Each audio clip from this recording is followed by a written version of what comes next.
Hey guys, Todd Ault here, Wall Street veteran, slapping another slice of sizzling wisdom on the business barbecue. Hey, have you ever found yourself pitching an idea and suddenly the person you're pitching to gets that zombie stare in their eyes? And when you leave the meeting, you feel like you just embarrassed the crap out of yourself. Well, don't, because that may have been the perfect meeting after all. Hey, Ried Hoffman, the founder of LinkedIn, said, if you're not embarrassed by the first version of your product, you've launched too late.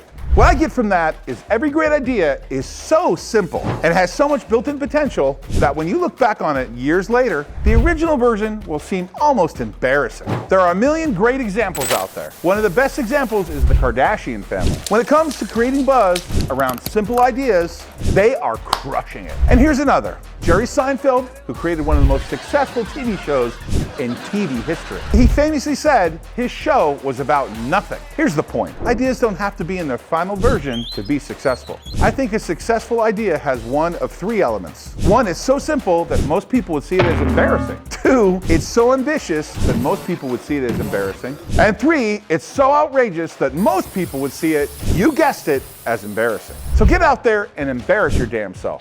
Not in an, oh my God, I'm gonna regret that forever kind of way, but in a wait and see who's laughing last kind of way. I've given you gold, now run with it.